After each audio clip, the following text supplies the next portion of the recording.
¿Cómo está el tema de la existencia de Dios o la negación de la existencia de Dios en el mundo filosófico actual?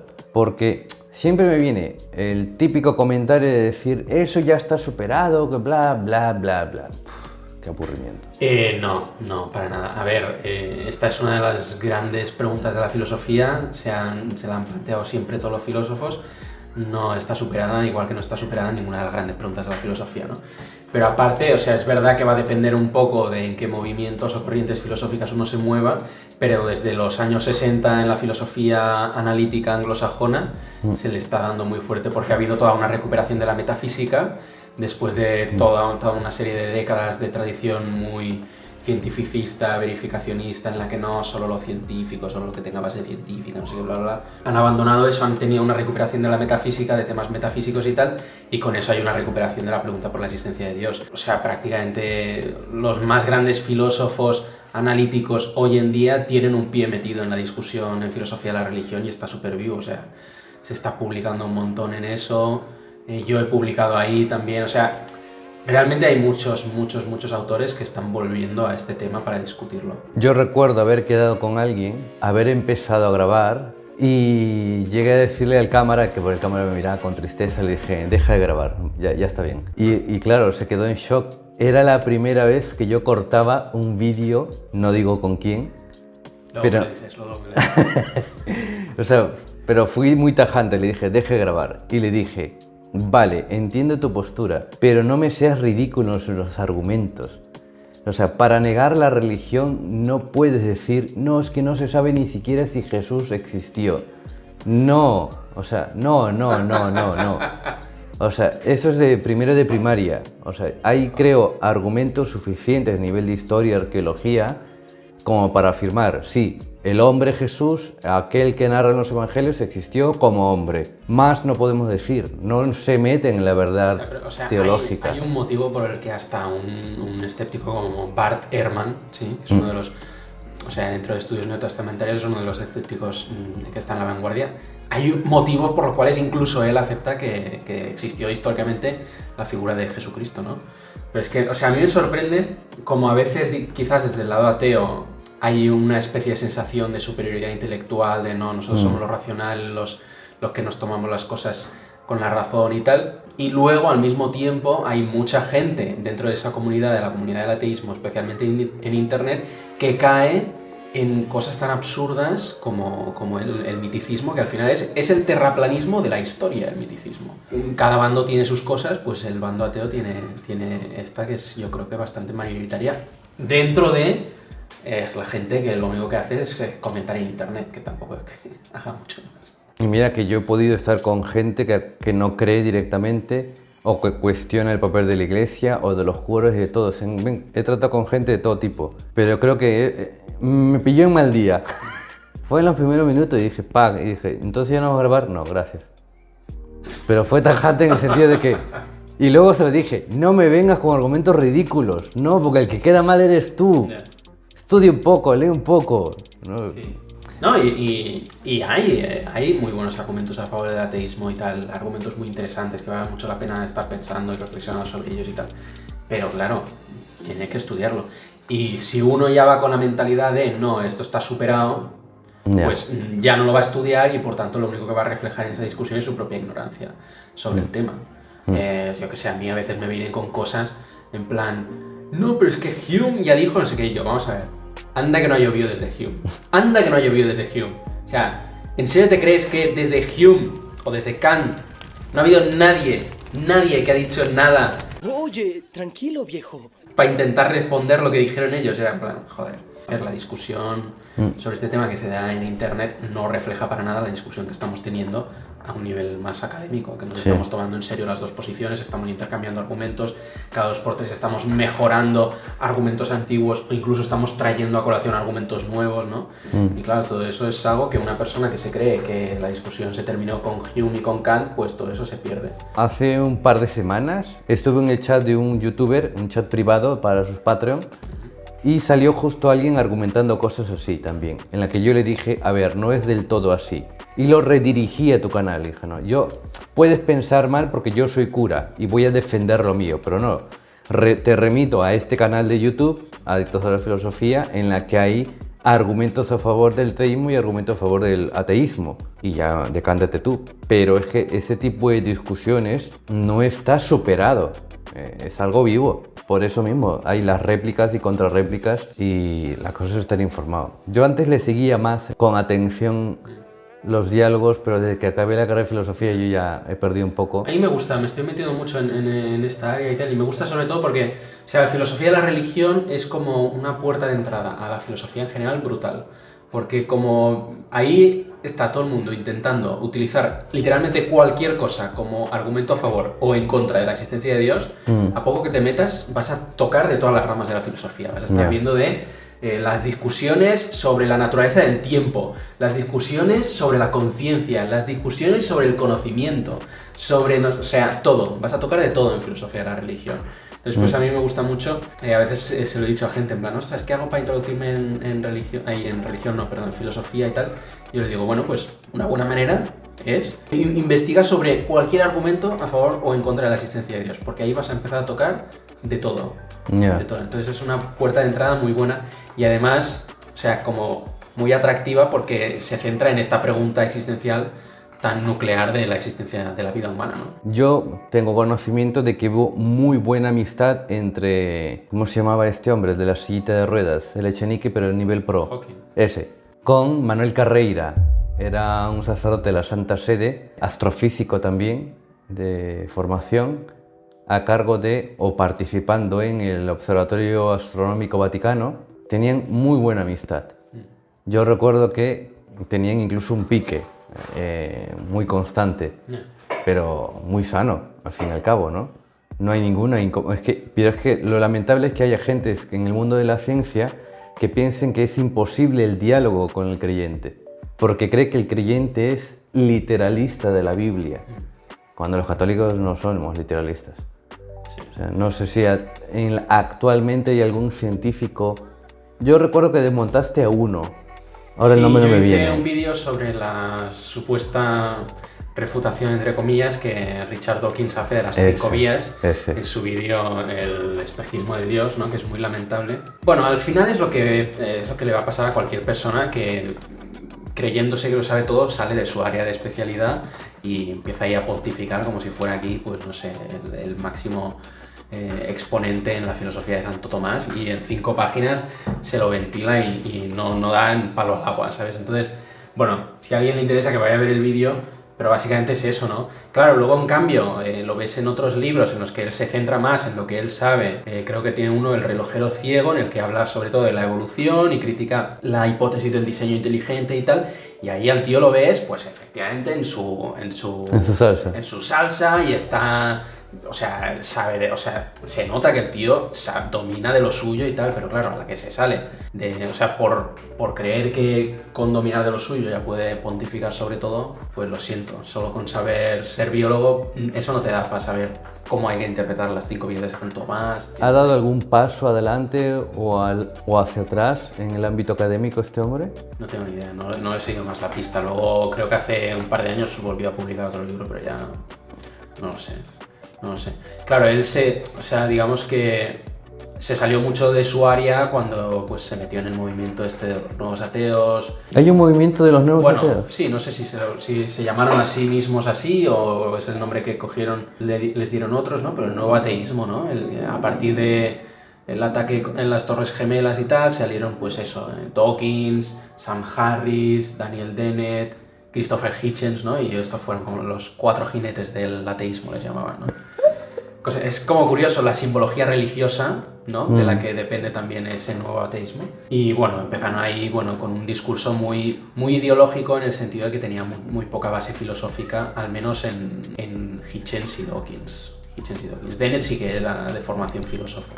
Esta gente, exceptuando quizás el caso de Dennett, que sí que es filósofo profesional, sí que tiene cosas, o sea, sí que ha avanzado la discusión en filosofía de la mente y tal, aunque tiene una posición un poco extravagante, porque él dice que la conciencia no existe, que es una ilusión. Entonces, ¿cómo hay que entender eso? No lo sé, porque a la que lo entiendas estás teniendo un estado mental que no puede ser ilusorio, ¿no? Entonces, eso ya lo vamos a dejar entre paréntesis, ¿no? Muy cartesiano, ¿no? No, al contrario.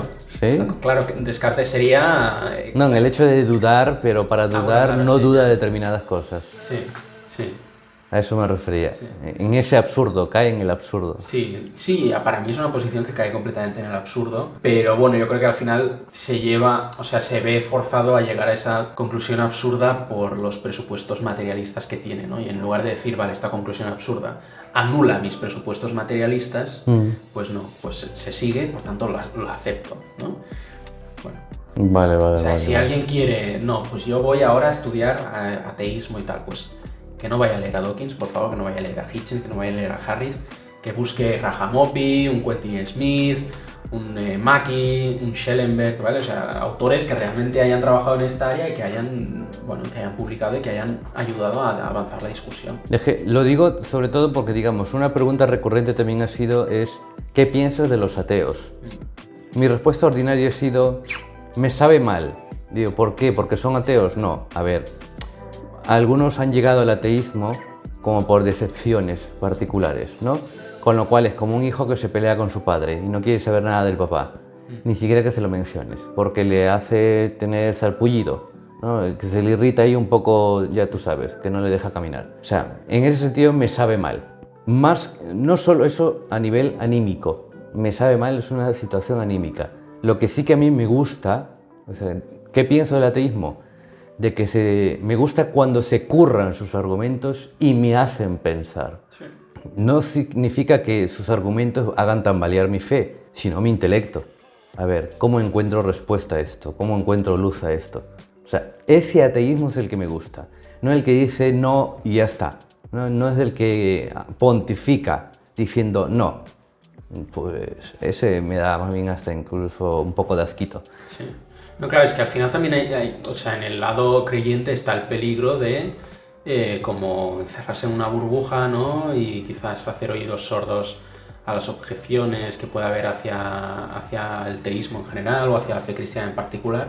Y eso tampoco es sano, porque al final esas son objeciones que están ahí, son preguntas que están ahí y que uno tiene que responderlas, tiene que poder... Y que hay gente que está trabajando y que las ha respondido, que está trabajando para responderlas. Entonces tampoco es como que no hay ningún tipo de herramientas ni nada, ¿no? Entonces yo creo que no hay que tener miedo a, bueno, pues a decir, vale, pues vamos a ver cómo respondemos a esta objeción, voy a ver qué ha respondido esta persona, qué ha respondido esta otra y tal, no sé. ¿Cuáles son buenas fuentes, páginas web, como para conocer el estado de la cuestión de ateísmo y teísmo? A ver, lo mejor es pillarse algún libro debate, ¿sí? Entre un filósofo teísta y un filósofo ateo, y ahí ves como lo mejor de cada una de las posiciones y su encuentro. Hay uno muy bueno que salió hace poco, que yo hice una revisión en el canal secundario, la hice en Twitch y la saqué en el canal secundario, que es un libro que se titula Is There a God? A Debate entre Graham Oppy y Kenny Pierce, ¿vale? Kenneth Pierce. Y está muy bien, está bien. Yo tengo mis diferencias con Pierce y tal, pero creo que está bien como introducción. Entonces yo creo que eso es lo mejor. Luego hay otros libros, debate entre William Lane Craig, ya no me acuerdo si Eric Willenberg me parece, ¿no? O sea, buscar eso, un libro de debate, eso es lo mejor. Luego yo recomiendo directamente ir, bueno, pues a las revistas especializadas como Religious Studies, International Journal of Philosophy of Religion y tal, y ahí buscar alguno de los últimos artículos, o simplemente decir, vale, voy a investigar este argumento, ¿sabes? Y te centras en un argumento y vas viendo lo que hay sobre ese argumento. Entonces, como introducción, siempre te puede ir muy bien las entradas que tiene la Stanford Encyclopedia of Philosophy. Ahí tiene muchas entradas sobre múltiples temas y te da mucha bibliografía al final. Siempre las escribe un filósofo que esté trabajando sobre ese tema y eso está bien porque, bueno, porque te da una visión de la discusión en la literatura. Y luego, aparte de eso, pues no sé, yo en mi canal secundario y en Twitch estoy hablando bastante de este tema. Y lo que hago no es estar hablando yo, sino normalmente explicar algún artículo que yo haya leído, ¿sabes? Para que no sea en plan yo aquí doy la turra, sino, bueno, esta persona que ha conseguido publicar esto que ha pasado peer review y tal, pues os lo explico. De todas maneras, yo en su momento te pasaré el vídeo editado por Seba y tú me pones por escrito los nombres tan raros que has dicho, vale. Porque yo en inglés no tengo ni puñetera idea. En el comentario fijado, colocas ahí las... Sí, eso es... Mira, esa es una de las cosas malas. Esa es una de las cosas malas y es que esta discusión ahora mismo se está teniendo mayoritariamente en inglés. Eso es lo malo. ¿Sí? Entonces, si alguien no domina el inglés, pues está empezando a calar en otros ámbitos y en ámbitos hispanohablantes. Empiezan a salir algunas revistas así en español que les interesa este tema y tal. Pero mayoritariamente el debate está en inglés. Entonces, eso es la pena, ¿no? Por eso estoy intentando en el canal secundario, pues eso, artículos que están en inglés, traerlos al público hispanohablante, ¿no? Y artículos que se acaban de publicar o que son muy recientes, o sea, traer la discusión realmente reciente. Y luego quiero, bueno, cuando termine la tesis, tengo pensado empezar a traducir cositas. El libro que te di, si lo quieres enseñar, el de 5 pruebas de la existencia de Dios, es un libro muy bueno de Eduard Fesser, este lo traduje yo. Este está muy bien si alguien quiere una introducción desde una perspectiva ateísta a todo este tema, y aquí desarrolla 5 argumentos que está bastante bien realmente. Le dije, yo te lo regalo, tú haz lo que quieras, si te lo quieres quedar, quédatelo, si lo quieres sortear, sortealo. ¿Cuál fue mi Te lo respuesta? voy a quedar. Esto no lo sorteo ni de broma. ¿Tú te crees que voy a sortear este libro? ¿Tú te crees que voy a sortear este libro? Pero bueno, y este, bueno, pues está en español, entonces si alguien... Sí. Este lo podéis leer, si alguien no domina el inglés, ¿no? Sí, sí, sí. Es que el autor es bueno. Sí, sí. Y luego tiene una introducción a Santo Tomás que también está muy bien, que es quizás lo siguiente que voy a intentar traducir. Y luego hay otro autor que se llama Gavin Kerr, que escribió un libro en el 2015, creo que es del 2015, sobre... No es una de las 5 vías, pero es un argumento que Santo Tomás desarrolla en el opúsculo sobre el ser y la esencia, que lo escribe cuando era muy joven, ¿sí? Porque sus compañeros no se enteraban de nada en clase. Entonces él dice, pues voy a hacer un manual, resumen de todos los temas que estamos tratando en metafísica, y así lo reparto y así se enteran un poco más. Y está genial como librito. Entonces ahí, en un párrafo, tiene un argumento como esbozado, que a mí me parece genial, que es el argumento, o sea, a partir de la distinción entre el ser y la esencia de las cosas de nuestra experiencia, o sea, en todas las cosas de nuestra experiencia, sí, hay una distinción entre el principio que las hace ser la cosa que son, ¿sí? Es decir, un caballo, ¿sí? Sí. El principio que lo hace ser caballo en lugar de perro, humano o gato es su esencia, ¿sí?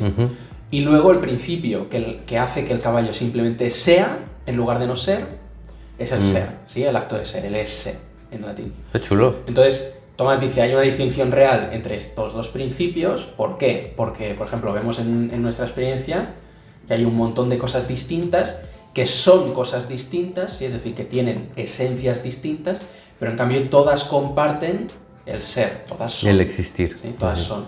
Entonces, ese ser no puede ser idéntico a ninguna de las esencias concretas que son distintas, porque si el ser fuera idéntico a la esencia del caballo, solamente serían los caballos, o solamente habrían caballos, por ejemplo, ¿no? Entonces, esencia y ser en las cosas de nuestra experiencia son realmente distintos. Entonces, esto significa que todo lo que es tiene el ser recibido, tiene que tenerlo recibido, porque no lo tiene por esencia, ¿sí? Es, aunque por esencia no le corresponde ser. Tiene ser, pero no tiene que ser, ¿sí? Porque su esencia en sí misma considerada es simplemente una posibilidad de ser, pero no es, ¿vale?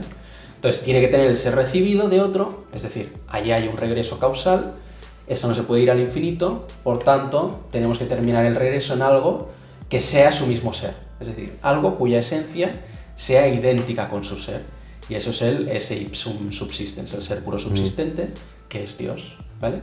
Entonces, Gavin Kerr tiene un libro dedicado entero a ese argumento y es brutal, yo creo que es el mejor libro que he leído sobre ese argumento. Guapo, ¿eh? Sí. No me ha gustado. Además, lo bueno de este argumento es que una vez llegas a que Dios es el ser puro subsistente, ¿no? Es aquello que es su mismo ser, de ahí puedes derivar prácticamente de manera muy natural e inmediata todos los atributos divinos. Porque si es el ser puro, tiene que ser puro acto, ¿vale? Tiene que ser puramente actual, porque el ser es el acto de los actos, es el acto último de la cosa, ¿sí? Es aquello que pone en la actualidad a la cosa, ¿vale? Por tanto, si algo es puro ser, tiene que ser puro acto. Si es puro acto, tiene que ser inmutable, porque el cambio es el paso de la potencia al acto, ¿sí?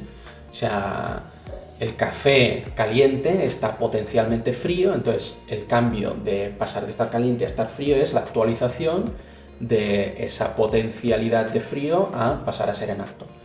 Si algo es puramente actual y no tiene potencia, no puede cambiar, por tanto es inmutable, ¿sí? Si es inmutable, tiene que ser atemporal, porque el tiempo es la medida del cambio, del movimiento, ¿sí? Si es atemporal, es eterno. Tiene que ser absolutamente simple, ¿no? También, porque no cualquier cosa compuesta está en potencia con respecto a sus partes y tal. O sea, hay un montón de atributos que se siguen prácticamente de modo directo, de simplemente entender qué es lo que significa que algo sea el ser puro subsistente. Esto de que Dios ha de ser simple, no a todos les entra en la cabeza. ¿Cómo? Sí, y es verdad que hay muchas maneras bueno, hay muchas maneras en la tradición de entender la simplicidad divina, ¿vale? O sea, no es que Tomás, la manera tomista sea la única y tal, pero al menos en la Iglesia es dogmático, es un dogma la simplicidad divina, ¿sí?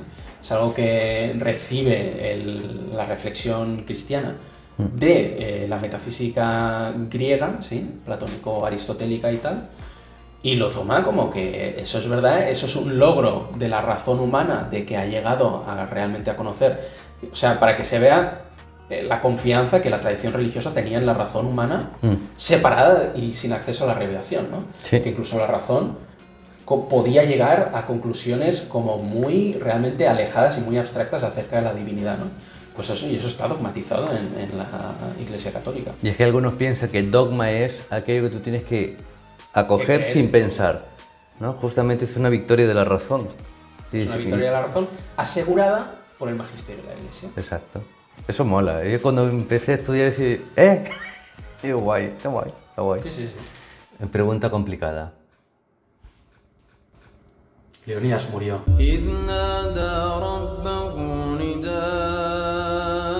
No, no murió. No, está de señorito en casa.